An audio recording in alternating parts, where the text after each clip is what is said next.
Oh, man. Welcome back to the content desk. Braden. Are you ready for this, dude? This is crazy. Oh, I'm getting a call. Hold on. Sorry. Hello? Hi, is this Joshua Forty? This is Josh Forty, yes. Who's this? Hey Joshua, this is Jesse with Retail Realty. I'm reaching out because you were looking at homes for sale on one of our websites. Is this a good time to chat for a minute? I mean, I'm in the middle of a show right now, but yeah, it's fine. Yeah, we can chat. What's up? Great, awesome. I'll keep it quick so you can get back to your show. Are you still interested in buying a home, or has anything changed since you were looking online? Never. No, yes, I am still interested in purchasing a home. Awesome, glad to hear you're still interested. Do you have a timeline in mind for when you'd like to be in your next home, or are you just kind of browsing for now? I don't know. I think my lease is up in like 6 months from where I'm at right now. So probably sometime in the next 6 months if everything goes right. That totally makes sense. Planning ahead is always smart, especially with a lease ending. Is there anything about your current place that you'd want to change We're so cooked. when you buy your next home? Location would be like, good location is probably the biggest thing. Good view if possible, but that's probably it. And cheap, cheap rates would be great. Guys. Yeah, I totally Setters, get that. call setters are so good. And keeping things affordable. That's pretty much the dream combo. Are you open to chatting with one of our realtors who can help you find the best deals and spots that fit what you're looking for? Sure. I would chat with them. Do you have anything like available like tonight or tomorrow?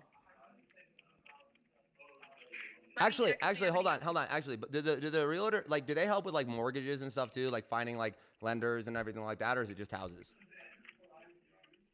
Yeah, totally get where you're coming from.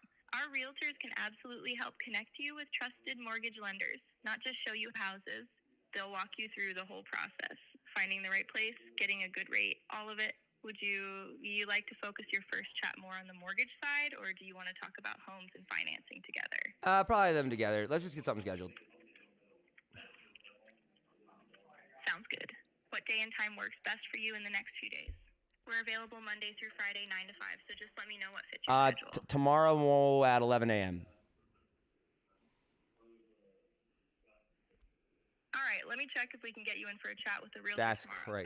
That's crazy. Guys, welcome back to the content desk. We have crossed the threshold. The setter industry cooked. The call center industry cooked. The AI voice revolution takeover is here. And I predict that the average person and business owner will feel this far more than they will feel ChatGPT, because It's actually like that was AI. In case you didn't realize that they called me to set an appointment. Of course, I scheduled it there. Absolutely insane. All right, welcome back to the show, everybody. Content Desk. My name is Josh Forty. Where this show we got relevant news and deals and opportunities for you and your business. Braden, we have a good show today. We got a good show today. Yeah. Yeah, we started off with a great demonstration to show everybody how everybody's cooked. It's kind of mind blowing. It's kind of mind blowing. Here's what we're gonna cover though. Let's let everybody know. Okay. Here's what we got. We're gonna cover AI voice agent developments. That's the biggest story of today. By far. I mean, even from a month ago, so much has changed. We're deploying them right now. Like we're setting them up right now for us, and we'll talk about that. Real up-to-date stats on the center industry, the industry solutions right now, and how they're relevant to you. Not just like big platforms, but like literally for the online business space, the traditional business space, using content service providers, stuff like that. The platform changes. Who's gonna get crushed? Because there's some people that are about to get crushed, dude. Crushed, okay? Who is going to get paid? You, if you listen to the show and do what we say, okay? Who's going to get paid? And then how you can capitalize on it. We'll even cover some deal structure here. All right, with that, let's go into today's headlines around this. Dude, it's crazy. Before we go to headlines real quick, this is nuts. There was a guy I was listening to. I want to say it was, maybe it was Pace Morby. Pace is awesome, by the way. Do you know Pace? You know Pace Morby, right? Or like who he is? Yeah, I know. Yeah, like super. I think it was him, or it was on his podcast. Someone was saying like they were going to buy into a call center, or he owns a call center, or something like that. But they got 2 years ago or something like that. They got an offer for it was like $10 million or something like that to buy this call center, and they didn't sell. Now they don't. No one will offer. Like they literally can't sell it. Like that's an example of someone who's getting cooked right now. All right, let's go to headlines because we do have some headlines for today. One very industry specific, kind of big deal. We're not going to spend too much time on this today, but I think it's relevant. Legendary marketer Shutdown announces they're shutting down. They announced over the last, I don't know when the first announcement came out, but I saw it today. Someone mentioned it. I saw the post came from yesterday. They shut down after a 9-year run. Dave over there is closing the high-ticket info product giant. I don't know. I think that's a kind of a signal that there's industry changes in that. And it'll be interesting to see. I don't know. So many people have been shutting down. I feel like a lot of info product style led businesses. And I think this is just another clear sign of that. The old model's dying. Also, there's some drama around that. Some people, their narrative or the prerogative, what they're telling us is that it's, people are changing the way that they learn and the market's changing, yada, yada. The drama of, in the news might be people saying, quality is not going down, unethical marketing, yada, yada, yada, all that. I'm like, here's the thing. I have a thought on this. And again, I don't want to spend too much time here, but I do have a thought on this. I think that it's probably not due to unethical marketing. I don't know what their marketing is that well, but everyone, we market aggressively. I actually think that it isn't even because of people are changing how they learn. I think it is because it is exponentially harder in the market right now to get results. And so therefore, the product that people are buying and the products that influencers or, these leaders have been selling, they don't produce the results that they were beforehand, because what used to work 2 years ago or 4 years ago, no longer does. Like it takes so much more work to close a deal and to make money, particularly in the info product space, right? And so I actually don't think that it is. I think the problem is actually, or the symptom here is a lot simpler. It's just that stuff is harder, and therefore, if you're in the education space, it's like the hardest possible industry to get results in anyway, because you're reliant on them to do the work. If the leadership, if the industry gets harder to produce a result, that's what's happening. So that's my take on it. But really, I think there's massive opportunity in the marketplace right now. So I don't necessarily think it's a bad thing. Okay, but that is newsworthy. because that was 9 years. Like I've been in the industry like 10, so it's started about right around the time I was getting into it. Next up, headline: Retail AI got an upgrade. This is insane. Okay, this is a lot of today is going to cover and be talking about retail AI. Retail AI is what just called me on this. As of January 29th, so 2 weeks ago, 3 weeks ago, they are the fastest growing AI voice agent platform, and they just added enterprise features that let corporate call centers completely fire their IVR, their interactive voice response systems and team, and deploy infinite AI sales and support agents across voice, chat, email, and SMS. They now exceed, are you ready for this? Over 40 million minutes, real-time AI phone minutes from voice agents per month with sub 600 millisecond latency. That sub 600 millisecond latency is a big deal. Because you've been on a call or you've probably done a voice demo. Braden, you've done a voice AI demo before, right? I have. And it's like you say something and then you wait for it to respond and it's awkwardly silent. It's like you could go make a cup of coffee and come back and still be waiting for it to think and respond, right? You're like, what the frick is this, right? And the way it talks is yeah, yes, it would get totally, right? Doesn't sound good at all. Was exactly my experience. Yeah. It's been the whole industry. When I did it. Yeah. Yeah. Yeah. So that's a big deal. 40 million is not a small number. In fact, 40 million real-time calls per month. What's that? How many hours is that? Do the math on that, Braden. 41 million, sorry. 41 million divided by 60. They also just hit, go ahead. 683,333. 600 what? 683,333. 683,000 hours of AI minutes per month. They hit a $40 million annual recurring revenue run rate. See, here's the thing. The reason that this is so relevant, and this is a headline, and this is not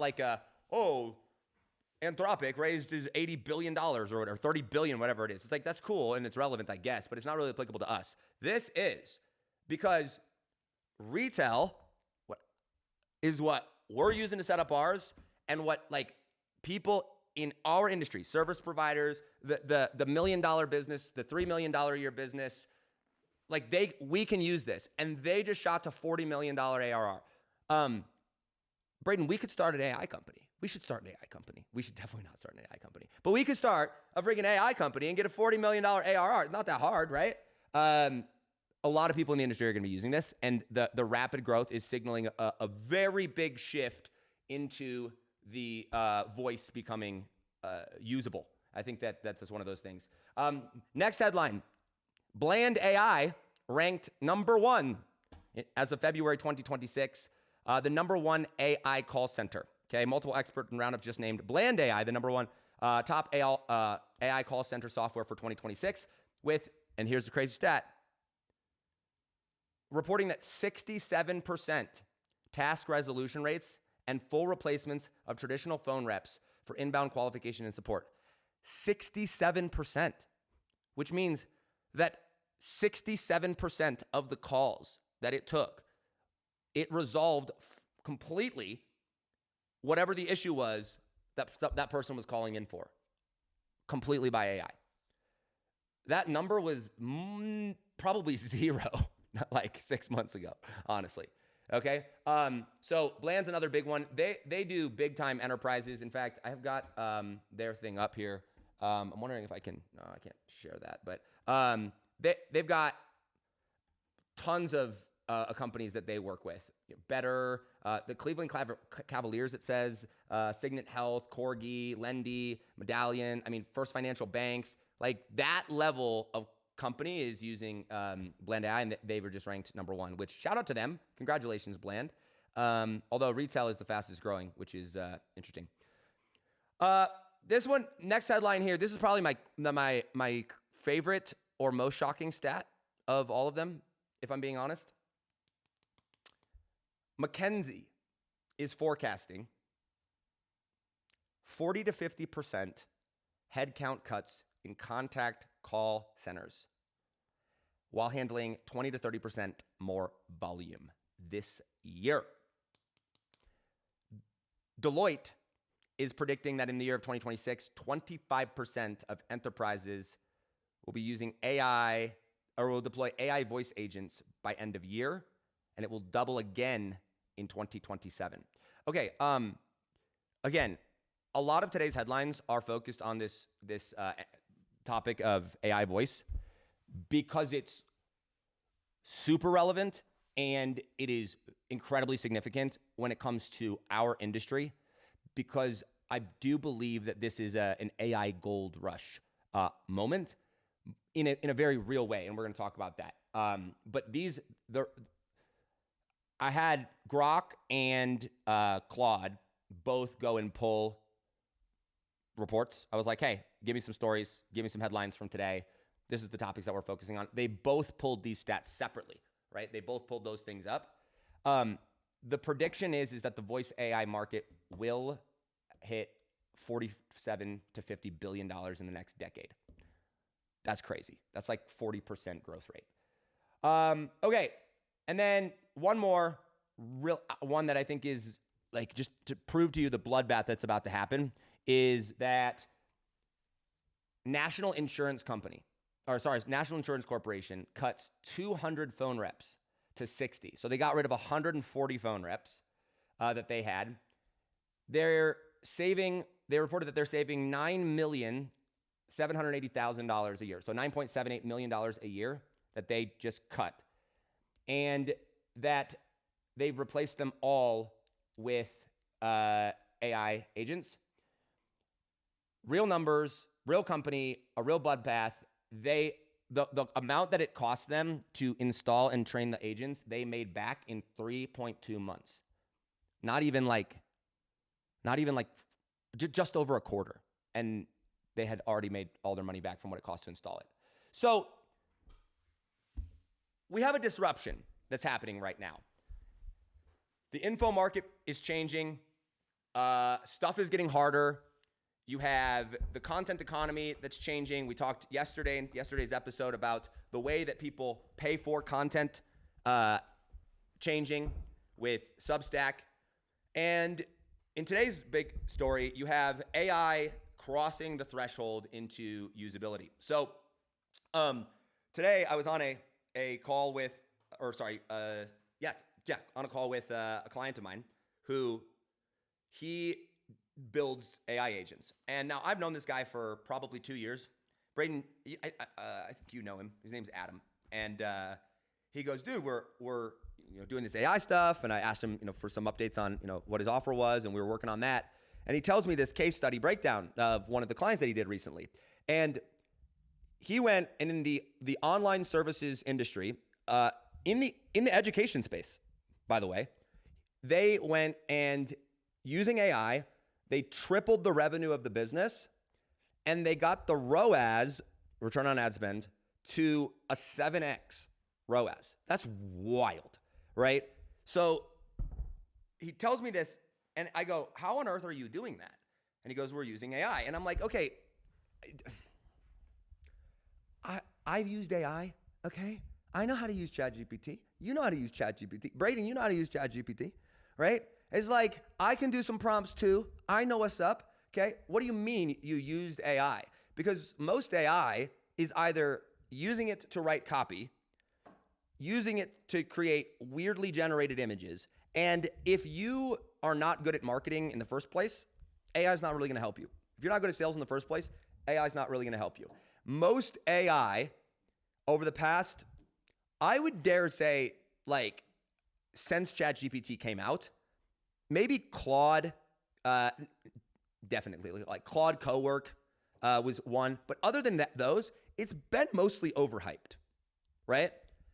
And so I'm like, cool, that's great. I use AI every day too, right? It boggles my mind that people don't have paid subscriptions. What is it that you're actually doing? And he said, we're using AI in the follow-up process, in the upsell process, but primarily the main thing that we've been using is AI voice agents. And again, if you've used AI, I'd love to know. Like, comment down in the comments. Like, let me know if you've tried voice AI agents in the past. Again, they're glitchy. Even if they are smart, they can kind of go off the rails a little bit. And the big thing is that it's always been obviously AI, right? Like, doesn't sound like a real human. And so if a local business, if you or I were to go and put this into our business, it would not produce a good experience for our clients. In fact, I've got a quick side note story here. When AI, like first, this was like probably 2.5 years ago, when like AI chatbots, like were a thing, right? And like support bots. I paid a guy like a good amount of money. I paid him $7,500 up front to go and build this for me. He's like, we're gonna train it on your funnel and we're gonna train it on all your data and all that. And this was just a chat bot, right? It wasn't even voice. And I was like, sure, sweet, sounds good. This is amazing. I'm gonna be able to put it in my funnel. I'm gonna be able to go and, like people are gonna be able to ask it questions. It's gonna increase conversions. Like I kind of bought into the whole narrative. I was like, let's go. He sets the thing up and we feed it all the data on my funnel and all of our, stats and stuff. It went haywire, right? People would like text into it and it would like aggressively follow up with them. It would make promises and like say stuff that was not true in any way, shape, or form. Like we shut off that campaign like within like 12 hours after it was launched. It was bad. And I liked the guy. I mean, there's nothing, the guy was great, but like the technology just was not there. So my client tells me about this, and I'm like, okay, so what is it that you're doing? And he goes, just give me your phone number. And I'm like, okay. He puts my phone number into this demo and he has it call me. And what we opened the show with was what I heard. And I'm like, that is insane. Like that is a real legit like sounding person. And I went, okay, hold on. I hung up and I told him, do it again. And so it had to call me again. And this time I messed with it. Like I tried to ask it, I would interrupt it. I would try to ask it questions that like weren't really like normal. Handled all of them. And then I straight up asked it, and this was crazy. I straight up asked it, are you AI? And it lied to me. It goes, no, I totally understand why you think that, but no, I'm a real person. And my client, he tells me, he goes, don't worry, we can change it to where it's not gonna lie and pretend it's a real person when it's not. But I don't know about you. I feel like I'm a pretty tech savvy person. Braden, would you agree with this? You're a pretty tech savvy person? Yeah. Like, For sure. Like I talk to Grok or ChatGPT a disturbing amount.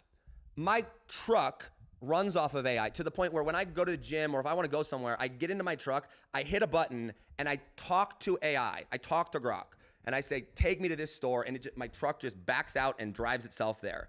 Like I use AI and technology in every area of my life. I have a pretty trained like ear for things that sound real versus not, I would say. Honestly, dude, I probably would have known it was AI, but I would have second guessed it. If I asked it and it said no, I would have been like, it might not have been. Because you've talked to some of these customer support reps recently and you're like, what the heck, right? They're not very smart or they're not very helpful, and Jesus loves them. He does, right? We love him. Jesus loves him. Jesus loves me. He loves us all. But also, that doesn't mean you're not dumb or not helpful, okay? So this was a really big like deal in my head and kind of like eye-opening moment for me. But again, in business and in life, something is only useful if it is useful. That's it. It's like, well, okay, Josh, no kidding. No, I mean like it's only useful if it's useful, meaning it can sound great, it can look great on paper, it can have potential, it can have promise, but if you don't actually use it, if your default narrative, like your default setting is not to actually use that thing, then it's not useful. And for most people in business with AI sounds great, it looks great, it does powerful stuff, but it's not their default, therefore it's not useful. And so I went, okay, let's see if there's any real life case studies of this happening, right? Real life case studies of people using voice AI agents that aren't, that we now have access to inside of their businesses. Not big, huge picture stuff, I'm talking like local businesses, because like we have some stats here on some of the bigger businesses. The voice AI VC funding has increased from $315 million in 2022 to $2.1 billion in 2024, and accelerating now this year. We've got 1 in 4 companies in Y Combinator's latest batch are building voice first products. We've got retail AI blowing up. Yeah, sure, but I'm talking like local, right? You and me. You ready for this? This is how you know there's opportunity. Like you in business, you need to look for real life use cases to know if something is actually useful. An HVAC company went from 58 after-hour bookings to 208 after-hour bookings by replacing their live answering service with AI. Okay, here's the story. AriServe swapped their live answering service for an voice AI agent. Their after-hour bookings went from 58 bookings after hours to 208 bookings after hours per month. Their booking rate hit 90%. This is an HVAC company, okay?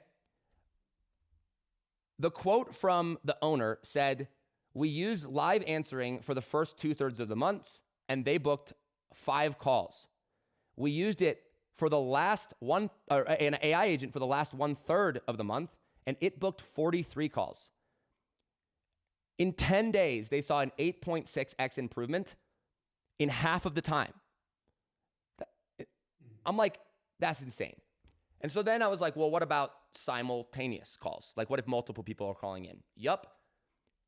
At peak, the company had 4 people calling in at once, and the AI agent handled all of them. 3 of them got booked. Of the 4, 3 of them got booked all at the same time. So it was literally managing calendars and booking things and not double booking while it was managing multiple calls at the same time. Another one, a plumbing company. This was a little bit of a bigger company. This was an established plumbing company. You can look this up. My Plumber Plus. They just hit $129 million in revenue. They have a 13% growth rate. And the owner said that they have 70% of their entire call volume handled by voice AI agents.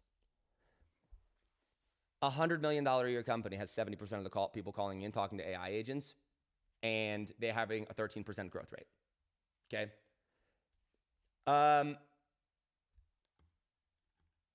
Response time went from 5 minutes to under 10 seconds. They're able to manage unlimited simultaneous calls. When asked about their customers' reaction, they said, quote, "Our customers love it. They finish a call with Sarah, and many of them don't even know they're talking to AI, and the ones that do thank her like she's part of our team." It's a direct quote. Wow. That's so crazy. Another story. Closebot ran a study with their largest AI setter users, and of all of the users that they ran the study on average, AI setters close at a 30% higher close rate than human setters. The biggest reason for the increase, they said, was that the AI response was in under 10 seconds. So when someone would book, and then the setter would, would call or request information, the setter would take 10 minutes or an hour or multiple hours before they would call. On average, the AI was reaching out and calling them in less than 10 seconds. So we have this massive shift right now. And as we get into kind of the deep dive of today's topic, and the main thing that I really wanted to cover is with AI voice reaching this threshold, if you will, of usability. In fact, I think that's what we titled today's stream. It's like I laugh when I told my wife the other day, I said, I change my mind pretty much every day on how I feel about AI. Anybody else? You ever feel that way? Braden, you're like, oh my gosh, today AI is gonna take over the world, right? And then the next day you're like, actually, it's stupid, and we don't have to worry about it, right? Yeah, back and forth. Okay. Well, I think when like our goal with the content desk and what we're trying to do is we're trying to find opportunities for like life-changing. Well, we're trying to find life-changing opportunities and opportunities that are going to go and move your business and life forward. How do you get paid and be free? Okay. Most AI has just been hype, and the problem with trying to sell it was that it wasn't like you couldn't really know if it was going to produce a really good outcome to the people that you were selling it to. Okay. That's changed. And I believe that right now, what we're seeing happening is that the inside of the sub bucket or inside of the bucket of AI, there's different sub buckets, right? There's, data sets and models. You have coding, and you have image generation, you have video, you have AI voice agents, right? You have writing, you have all the different sub buckets. And I think that what we're seeing right now is a threshold that has been crossed where for the first time, AI voice has become is becoming a usable thing in the average everyday business owner's life. And the reason I think this is not just because of funding, because like all AI gets funding, right? Like ChatGPT or OpenAI and Anthropic. I mean, these are some of the most unprofitable companies in human history, right? I mean, they're losing billions and billions of dollars. People out here like, oh, the PE ratio doesn't make any sense on these companies. I'm like, what do you mean PE ratio? It's zero. It's negative, right? It's like there is no profits to earnings. Take whatever you have and divide it by or times it by zero or a negative because they lose money, okay? So funding is not necessarily a good way to know whether or not something is working.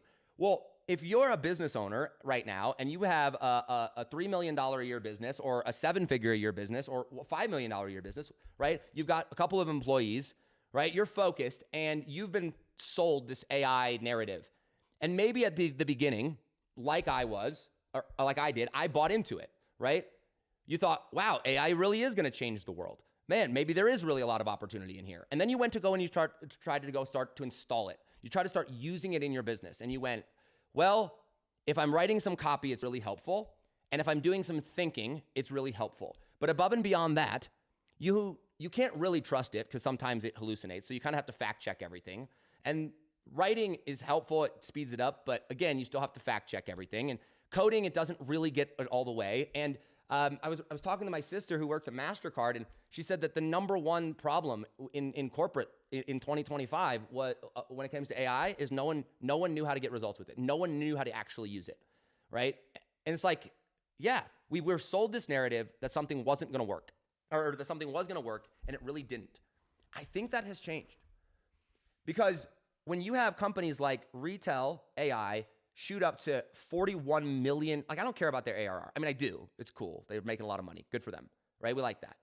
But when you have sub 600 millisecond latency response times, right? When you have 41 million minutes per month and growing rapidly, that from enterprise level companies and from local brick and mortar dentists, from HVAC companies using these solutions and seeing these type of results, what that shows you is that AI in this particular bucket has crossed a threshold into something that's actually working.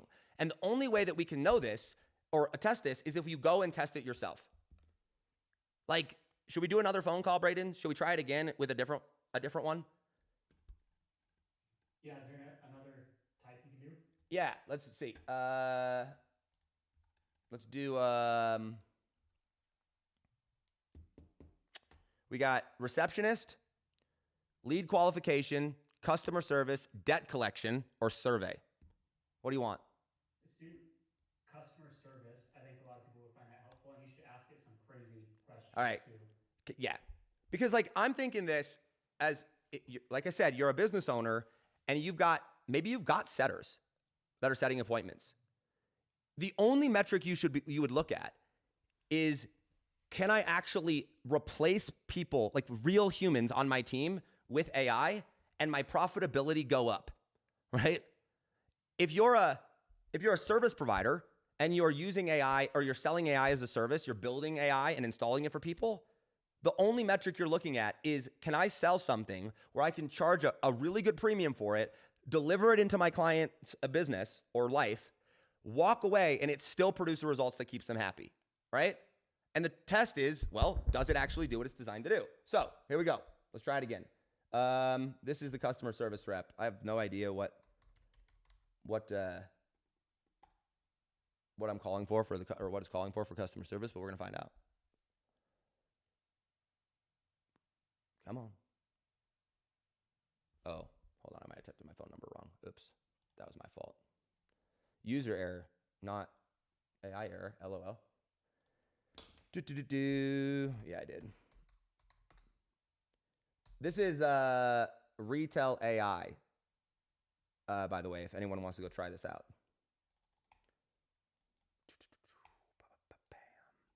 And that's my name. Yep. See if we can get a call on this again.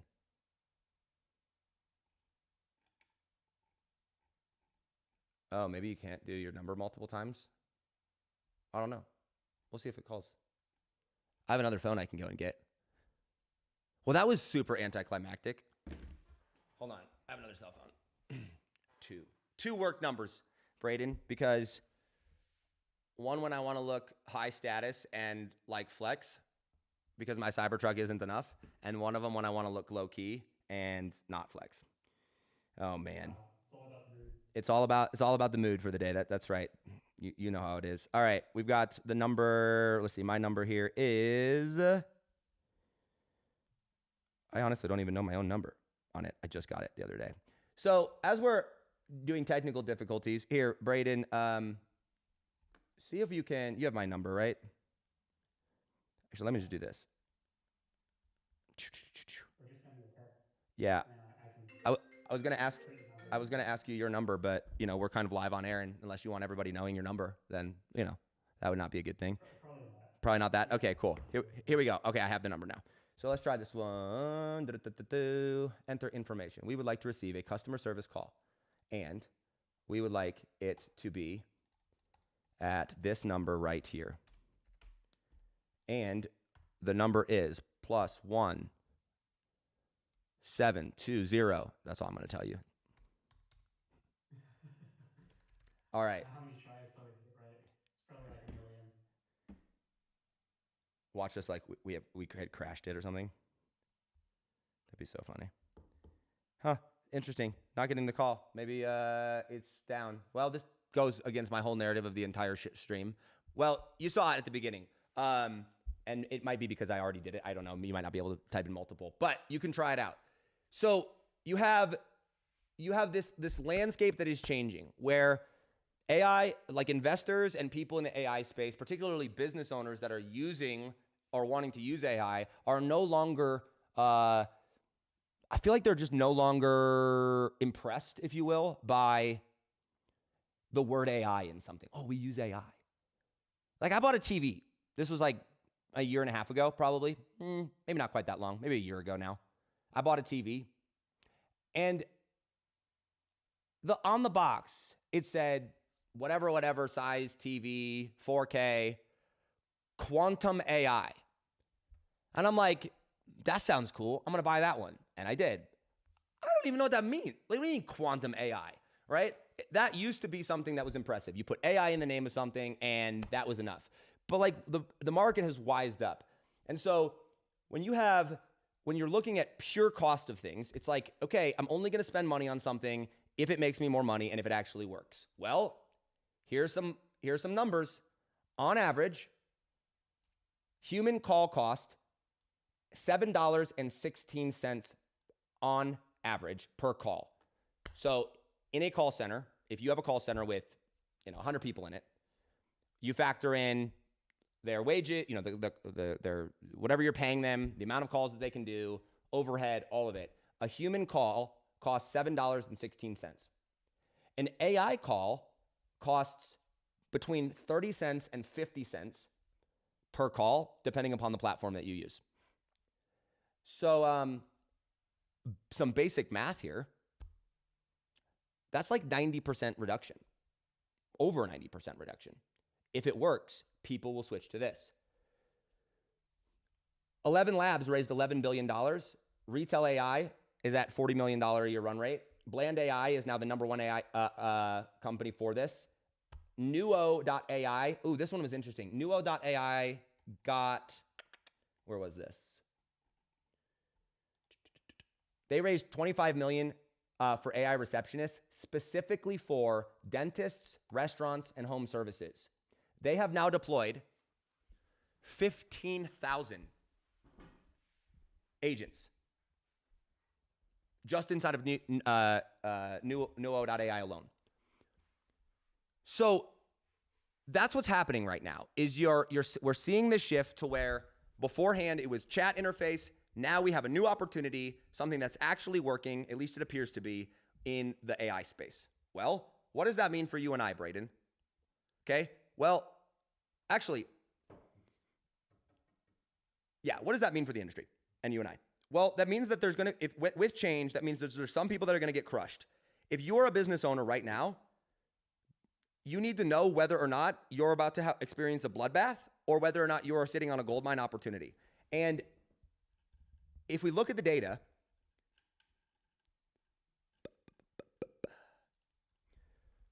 the companies that are going to get destroyed are traditional call centers. Like National Insurance Corporation went from 200 people to 60. If I'm an entrepreneur right now and I wanted to make some money, I'm walking into every single person, every single company that has a call center and being like, hey, we can come in, cut your staff by 3/4, have your efficiency go up. You know how much money you could charge? They saved $9 million. Like you could literally charge a $250,000 to set this up and train them, plus an ongoing fee, and it would still be more profitable with you than if they were with their current model and setup. That's an insane opportunity. And so the setter industry, like, man, I grew up in the online, my whole career has been in the online marketing, online business, info product, coaching, consulting, services space, right? I lived through the Russell Brunson era. We're in the Alex Hormozi era, like now, of like industry leaders. But a trend, or a constant as this has evolved has been that you have setters, you have closers, right? You have this model where you have call centers where people are cold calling. You have call centers where there's customer support. You have setters where they're reaching out to leads either inbound or outbound, and they're setting them and qualifying them for for the closers to get on and close them. I don't believe personally that the closer industry is being disrupted yet. Meaning, I don't think AI, at least in my experience over the last 48 hours of looking at this, nothing has signaled to me that AI is good enough yet to close deals on behalf of companies that are like 10 grand, 15 grand, 25 grand, 100 grand, right? There's a lot more trust that goes into that level of deal, okay? It's coming. It is. But everything up until that point is about to get wiped out. You have the whole setter industry. Like if you're a setter right now, start looking for other work. I am not kidding. In fact, if you're a setter right now, you should go to OpenAI. You should go to use OpenClaw. Or train an agent and figure out how to replace yourself in your business. This is a great idea. If you're a setter inside of a business, learn how to train an AI voice agent to do your job for you, and then go to your boss or go to the company that you are working for and say, hey, voice agents are here. I've trained AI that literally can replace my job. And you can just be honest with them. Tell them like, look, I know my job is going to be replaced. I wanted to get ahead of the curve. And you could sell it to them. And then you could even partner with them to where they would refer you to their friends or other business owners, because there's massive opportunity there. If you're a setter, your job's up like soon, especially in the online marketing and like online space. If you're in the customer service center, if you own a customer call center, well, you got to pivot. You can still own the center, right? But shifting everyone is going to be shifting from real humans to AI agents. Like, why would you have VAs do it?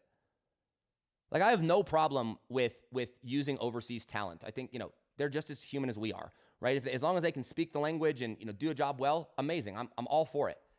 But why on earth would I have a human do a job that I could have AI do that is 24 hours a day, 7 days a week with essentially perfect pickups, right? It just doesn't make sense. If I own a call center, I'm switching everything over to that. If you're a customer support rep, again, you're probably screwed. Like, your job is toast here pretty soon. At least like 75% of those jobs. I don't say that as a fear factor, right? Try to invoke fear. I say this as hey, the market has changed. The opportunity has changed. There's opportunity right now where you can, like, this is new within the last month. Like, when I checked at the beginning or end of last year, how voice AI agents were, they were not very good comparatively to where they are now, right? Because we looked at putting them into our business and they just weren't that great. So if you do entry-level phone setters and appointment bookers, if you're in a traditional call center, if you're an SDR, if you're a phone rep of any sort, probably 75% based on the data, you're probably looking at 75 to 80% of your those jobs gone. There's going to be probably 20% at the top, usually about the 80-20 rule. You're going to have about 20% of the people at the top that are still there, so that when AI can't solve a problem or a real human is needed, like, you have those.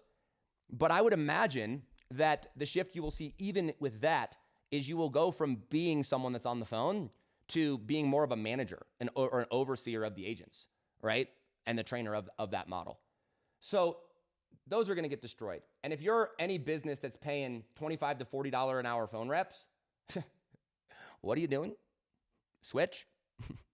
Because you're not going to be profitable pretty soon. All right? By the way, Braden, from a consumer perspective, this is awesome. Yeah, it's quicker, it's faster, and it's specific. There's just a lot of upside to it for a consumer point of view. And the market is going to get more efficient. Like, I don't know, dude. Like, you know how everyone was like super pissed that everything was going to self-checkout in Walmart? Yeah. And everybody was super pissed that when you go to McDonald's, it's now a thing. You have to put in your own order. I'm like, what do you mean? Why would you be upset about that? Like, I haven't ordered from McDonald's. Like, I haven't gone in and ordered on the thing. I do it on my phone app, right? Like, since it was possible, I never wanted to talk to the people in person anyway. And it's way more efficient. I get exactly what I need, right? Like, if I have a question, there is that person. This is a perfect analogy, actually. So you go to Walmart right now, and it used to be, rewind 5 years, that you'd have what? They've got 20 lanes or 30 lanes, right? And usually like 3 of them were open, right? But like, let's say they had 10 lanes open, okay? Well, you had to have 10 individual people, cashiers, going and checking you out, right? Well, now you walk into Walmart, and what do you see? Self-checkout lanes, right? And you've got, I think at our local Walmart, I'm trying to think, some of them are a little bit bigger. I bet you there's 10 to 15 of them in there, right? Let's just say it's 10. And how many people now do you have overseeing all of self-checkout? One. Did the jobs go away? Yeah, like 80 to 90% of them did. You still have the one person kind of overseeing it. Are they checking you out? No, they're just helping you if you need support, and that's it. That's exactly what is going to happen with the AI voice industry, right? Anybody that's a setter, a closer, a setter, a call center person, customer service, like, that's where this goes. So who's going to get rich? Because that's the next question. And then where's our opportunity? Who's going to get rich off of this is the platforms, obviously. 11 Labs, Retail, Bland, Synthflow, all those people. But that's like VC. That's not for us. They are going to get rich, though. Like, if you're in, dude, imagine you're in a voice AI platform right now. If you have ownership in one of those, Jiminy Christmas. Okay? But here's also who's going to get rich. I think there's 2 primary, I guess 3 there's three primary buckets and categories of people. If you want to take part in the AI gold rush, number one is the agency owner or service provider using the install model. If I were starting over today, I have a fairly successful business currently. If I was starting from scratch or making a pivot, this is 100% where I would put my focus, okay? Why? Because like the last 2 years, you try to go sell AI to businesses, it was like create an AI brain or like we're gonna create a model and train it on your thing. And it was like, it was kind of hard. It was hard to sell. It was really difficult to train and get right. This is not. This is the person that you're gonna go and you're gonna sell, set up, and train and potentially manage on an ongoing way, voice AI agents for businesses, okay? Depending upon the size of the business, you're gonna command $5,000 on the low end to, honestly, you could do like $250,000 for a setup, depending if these are bigger businesses. But I bet you the sweet spot is gonna be local businesses. These are, $5,000 or $10,000 to set up per agent. You go in, you target business owners who currently are using phone in some capacity. People with sales teams that have setters, call centers, people that are doing customer support, people that are calling people to confirm appointments, booking-based businesses, massive, massive play, okay? This is your deal opportunity, okay? We could talk about structural things. Maybe we do a bonus episode just on that, or maybe tomorrow.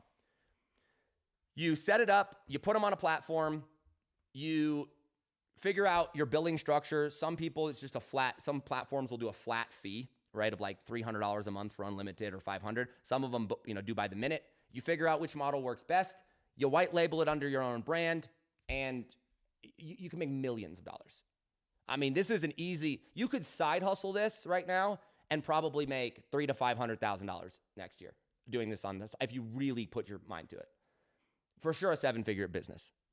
Second person that's going to get rich is business owners like me and business owners like my friend Brad, business owners like any business owner right now that either is using basically the people that the agency people are going to sell to. That first bucket is going to sell to.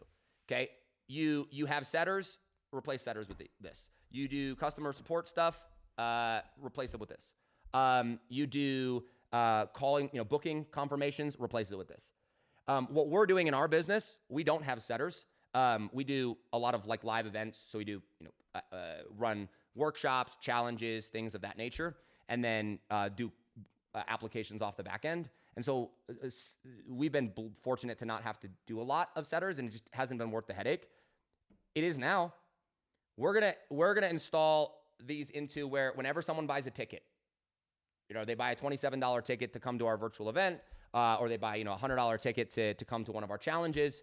Cool, they buy, AI calls them, hey, thanks so much, just confirming details, making sure that you have everything that you need, touching base with them, collecting some information so that we can kind of tailor the training to them. If they didn't buy the VIP ticket or take one of the upsells, right, we'll have it offer that to them right there. We can add it to their order, all automated, trained on our stuff. Whenever we have launches, if we've called them before, we can have these people reach out, touch base with them, see if they want to book a call. Like that $1 million a year to $5 million a year business that should be using, either already is or should be using like setters and phone calls for their leads and for their clients way more than they currently are, will make lots and lots of money. It will enhance your customer experience. It will give you way more data. It will increase your show up rates. It will increase your conversions. You'll make bank. The final bucket is the people, like the workforce manager, the AI workforce manager of this, like basically the ongoing. Now we teach a model. We're not going to like, it's not the place for me going into how we teach the structure of things, but essentially you have the setup and design and training of AI voice agents, and then you've got ongoing support, right? Not only from a technical side of things, but training, overseeing, things of that nature. And then inside the business, Let's say you've got 2 or 3 of these agents set up. You're doing a couple hundred calls a month, or maybe even a couple thousand calls a month that you're getting. You need someone that's going to oversee to make sure that the issues are getting resolved, that people that are calling in are getting what they need, stuff like that. That's going to be a major emerging market the faster this rolls out. And I don't think we've had our Chat GPT moment of like, oh my gosh, mainstream, everybody knows that they should be doing this. So I still think we're early on in this trend, but we've definitely crossed the threshold. And so over the next 6 to 12 months, that's your opportunity. If you're a service provider right now, I'm going to speak to service providers because like this is me 2 years ago. Like this is my favorite type of audience, right? Like if there's a person I would love to serve, it is, you're in your mid to late 20s, maybe early 30s. You're talented, you're smart, you're trying to get ahead in life. You've got, you want to have a family, maybe you do. I've got 2 kids, two young kids. And you're trying to get ahead, you're skilled, you're smart, you're talented. Like you want to make something, you want to get paid, right?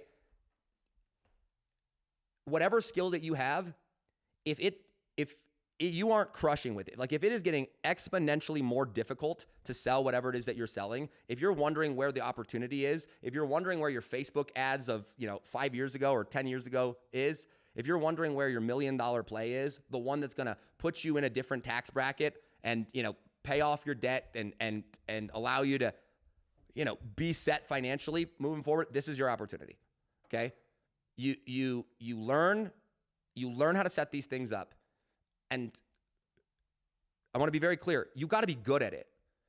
Like you got to be good at it. Like my current business, one offer that the main offer that we currently go and offer, and it's not this. We built it and like refined it for almost 2 years. That doesn't mean we weren't selling it. We were selling it right away. But I mean like it wasn't like really done for 2 years because we want to be so good at it. It's why our clients get such great results. When I was selling services back in the day, what we would do with launch services and funnel services, I obsessed over it. And I didn't charge $5,000 or $7,000. I charged $30,000 or $50,000. And that's your play right there, okay? Because when you charge $30,000, it allows you to sign one client and go and obsess over delivering for that one client and like making sure that they get incredible results. Don't half-ass this, right? Like God calls us to be like to do good work. Do you see a man skilled in his work? He will stand before kings. He will not stand before average men. All right. And so if you want to blow up and change your life, this is an opportunity. I very much believe that there is an opportunity here for you to put yourself, I mean, you're not going to make $100 million with it, but to put yourself in a position where you can capitalize on a trend of AI that's actually working. Okay. Opportunity number 2. Let me talk to the business owners. Okay. Where I'm at right now, you and me.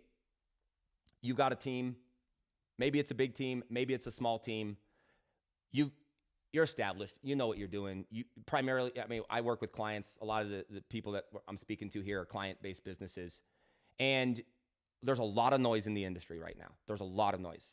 And for many of the clients that I talk to, and we've worked with, over the last 2 years, we've worked with just over 200. I think it's like 203. Is that right, Braden? Like 203 or 204 clients? Yeah, just around there. Yeah, around like 203, 204. Okay. They don't have an edge right now. You don't have an like everything is hard. And that doesn't mean like you're not winning. That doesn't mean you're not growing. But it's like, you know what it's like, right? When you have that kind of competitive, when you have the thing that's just working and you just like double down on it, right? Like back in the day, it was growing social media accounts. You could gain massive exposure. Some other people was ads or webinars or what. You need, like with everything being so noisy, you'd block out all distractions and nothing is worth listening to unless it gives you an asymmetrical opportunity to get ahead. If your business doesn't use phone calls, voice, maintaining clients via phone calls, client relations via phone calls, then you can probably ignore this opportunity, okay? But if it does, or if it should, this is something worth paying attention to. Because when you can have essentially employees, like people that you would normally pay full-time wages to have conversations with leads, with clients, have communication with people that you need to be in communication with, and it is as good of or better quality as current staff, that is an asymmetrical opportunity, particularly in a world of AI. And if I were you right now, your 24-hour move, okay, for a business owner right now is go to the retail.ai, go create an account or some platform similar, go create an account, set one up, or have someone on your team set one up and experience it for yourself. Do not take my word for it, because maybe it's not good enough for you. But I bet you it will exceed expectations. And if you're anything like me and have become very skeptical of AI solutions, and you have tried voice AI agents in the past, 6 months ago, 3 months ago, probably even like a month ago, it's different. It's better than what it was. Go set one of those up. It doesn't take very long. See it for yourself and start seeing like, okay, wow, this is actually something we could put into the business. And if you're a service provider, your 24-hour move, same thing. Go set one up, see how it works, obsess over learning about this, and go through the process of setting it up from A to Z so that when you go sell it to a potential buyer, you know what you're talking about. And you can honestly say that you've set one up, you've seen how it works, you can answer questions on it and be knowledgeable about it. Cool? Cool. Okay. With that, we will wrap it. For future episodes, Braden, we need to make a note. We should shorten up the time. We should get to the deal structure and stuff faster. We should spend more time here rather than in the headlines and news types of stuff. Normally we just go longer, but I do have a hard cutoff right now, so we got to wrap the episode. But yeah, this is fun, dude. Braden, we're gonna have some fun. Yeah, guys, thanks for listening. Appreciate it. We're live on X, on YouTube, on Facebook for now. If you're watching on Facebook, would love to have you leave a comment and let us know what topics you want to see, or any of them. Leave a comment and let us know where you're seeing. But go subscribe on YouTube or X. We will not be on Facebook forever. We're just doing it for right now. Tomorrow, we're live at 4 p.m. At 5 p.m. Mountain. And then Friday, we are live at 1 p.m. Mountain time. And Friday's episode is going to be fun. We're going to talk about some Bitcoin, maybe some Jesus, some more philosophical stuff. We love your feedback. Thanks so much. Welcome back. Thanks for watching the show. We'll see you tomorrow. Bye.